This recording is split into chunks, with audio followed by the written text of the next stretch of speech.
नारायण राणे विरुद्ध विनायक राऊत असा सामना परतीला पाहायला मिळेल. आम्ही त्या सामन्याचं स्वागत करतो. पण किरण आम्हाला हाच सामना पाहिजे. उदय सामंत म्हणतात शिंदेना त्रास होऊ नये म्हणून किरण सामंतांनी आपली उमेदवारी मला त्याच्याविषयी काय माहित नाही. पण पुन्हा एकदा रत्नागिरी सिंधुदुर्ग मतदारसंघातून विनायक राऊत हे शिवसेनेचे खासदार म्हणून विक्रमी मताधिक्यानं लोकसभेत निवडून जातील आणि शिवसेनेच्या विजयाची परंपरा तिथे कायम राहील याविषयी कोकणी जनतेच्या मनात आणि आमच्या मनात अजिबात शंका नाही. राहुल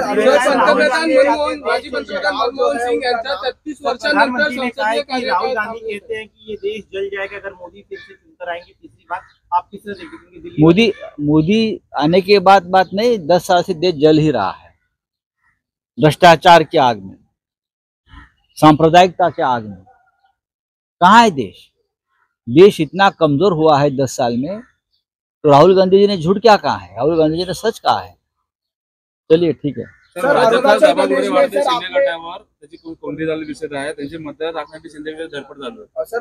प्रदेश के कुछ गांव जो है उनका नाम जो है वो चाइना ने चेंज कर दिया गया है. उसके ऊपर आपने आग्रह की हमने लिखा है. प्रधानमंत्री जी उसके ऊपर बात नहीं करेंगे. देश की राष्ट्रीय सुरक्षा है, राष्ट्रीय मुद्दा है. चाहे मणिपुर हो, चाहे अरुणाचल हो, चाहे कश्मीरी पंडितों की घर वापसी हो. मोदी जी ने उनके भाषण में, चुनाव प्रचार के भाषण में अब तक उनके ऊपर एक सेंटेंस भी बोला है. ये कौन से प्रधानमंत्री है जो देश की समस्या के ऊपर बात नहीं करते और अपने विरोधी के ऊपर बात करते? सिर्फ उदय सामंत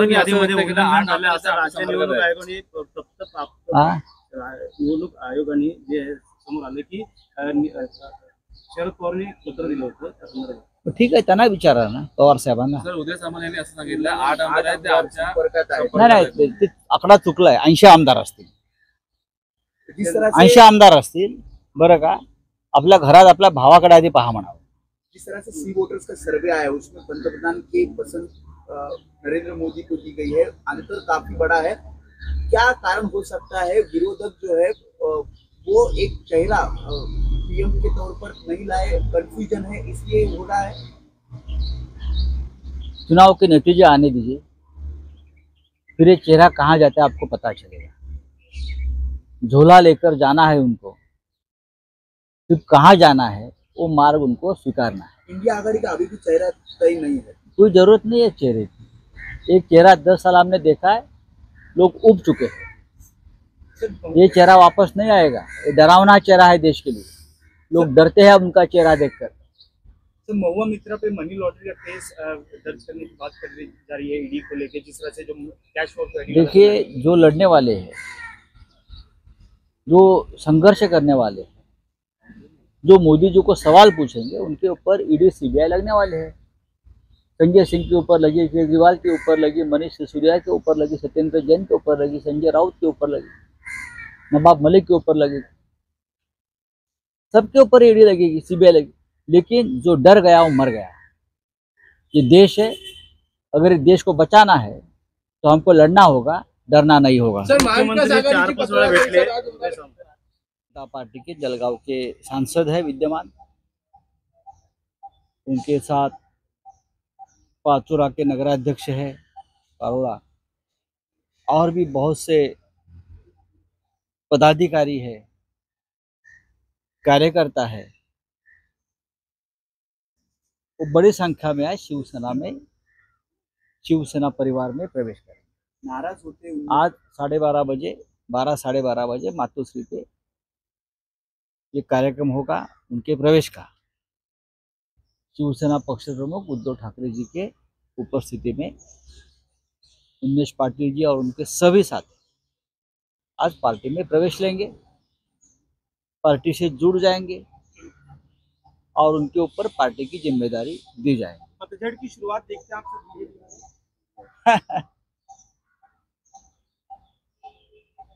पतझड़ नहीं है, पूरा पेड़ ही टूटने वाला है.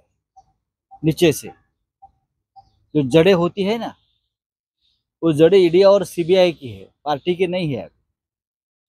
तो पूरे वो जड़ से ही उनका अपने आप को जो महावृक्ष बताते हैं वो गिरने वाला है। हाँ बोला। सर उमेश पाटील हे आज तुमच्या पक्षामध्ये प्रवेश करतायत, त्यांना मनवण्याचा प्रयत्न बावनकुळेंनी केला, मात्र तुमच्या पक्षात प्रवेश करत कसं बघताय? कारण ऐन लोकसभा निवडणुकीच्या तोंडावर असा मोठा पक्ष प्रवेश तुमच्या याच्यात आणखी काही तसे प्रवेश होतील का? भारतीय जनता पक्षाचे जळगावचे विद्यमान खासदार श्री उमेश पाटीलजी आणि त्यांच्याबरोबर त्यांचे अनेक सहकारी, ज्यात करण पवार आहेत नगराध्यक्ष, किंवा इतर काही अशा पद्धतीचे पदाधिकारी आहेत, मार्केट फेडरेशन असेल, कृषी उत्पन्न बाजार समिती असतील, त्यातले पदाधिकारी हे उमेश पाटलांचे सहकारी आहेत. हे मोठ्या संख्येनं आज मातोश्रीवर 12 वाजता शिवसेना पक्षप्रमुख उद्धव ठाकरे यांच्या नेतृत्वाखाली शिवसेना परिवारात प्रवेश करतात. त्यांच्या प्रवेशामुळं जळगाव लोकसभा निवडणूक ही अधिक रंगतदार आणि शिवसेनेला विजयाच्या दिशेनं हमखास घेऊन जाणारा हा आजचा प्रवेश आहे. आम्ही देखेंगे, पार्टी चीफ डिसाइड करेंगे. पण उमेदवार असेल कारण जळगावचे उमेदवार अजून नाही जाहीर केलेलं नाही, पण शिवसेना पक्षप्रमुख आज उद्याकडे लवकरच उमेदवार जाहीर करतील आणि तुम्हाला कळेल की निवडणूक कोण लढते जळगावमध्ये. पण उमेश पाटील यांच्या प्रवेशानं जळगावची शिवसेना ही मजबूतीनं पुढे जाईल. त्यांची ताकद, शिवसेनेची ताकद एकत्र येईल आणि जळगावात शिवसेनेचा खासदार या वेळेला प्रथमच जळगावातून लोकसभेवर निवडून जाईल याच्या विषयी आमच्या मनात शंका नाही. मोदींचे हात बळकट करण्यासाठी 400 पार आणि 45+ असं देखील आता नारा भाजपकडनं आहे. कोण देत आहे नारा? हा भाजपकडनं, महायुतीकडनं भाजप आता काही दिवसांनी नारा द्यायचाही लायकीचा राहणार नाही. नारे द्यायला त्यांना झालं काय? देऊ द्या ना नारे. मोदी नारे देत होते, अखंड हिंदुस्थान करू, पाक व्याप्त काश्मीर हिंदुस्थानात आणू, चीनला धडा शिकवू. हा दिले ना नारे. त्यांचे एक नाऱ्यांचं पुस्तक काढलं पाहिजे. हे नारे कोणाला देत आहे? गर्जना आणि नारा यात फरक आहे. आमच्या गर्जना आहेत, आमच्या वाघाच्या डरकाळा आहेत, त्यांचे नारे आहेत. देऊ द्या त्यांना नारे. किरण सामंतांनी माघार घेतली रत्नागिरी. मला माहित नाही.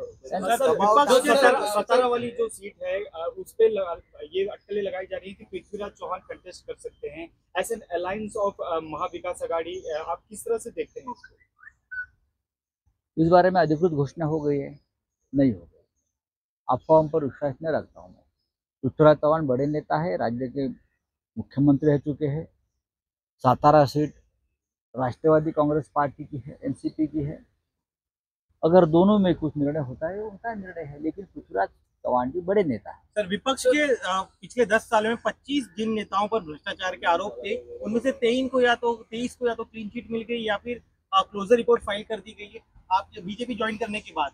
ये तो लड़ाई है ना भ्रष्टाचार के खिलाफ मोदी जी की. मोदी जी ने कल कहा है ना भाषण में, हाँ, मैं भ्रष्टाचारियों से लड़ना चाहता हूँ और इंडिया गठबंधन जो है भ्रष्टाचारियों को बचाना चाहते हैं. ये उल्टा करना चाहिए.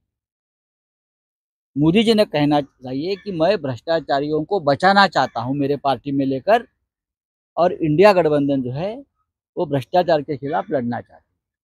आज पूरे देश के भ्रष्टाचारी अपने पार्टी में लेकर मोदी जी भ्रष्टाचार से लड़ना चाहते हैं. ये कौन सा तरीका है? कल देखा आपने संजय सिंह को सुप्रीम कोर्ट ने जो जमानत दी है उसमें ईडी की नहीं, मोदी सरकार और बीजेपी की पोल खोल दी है.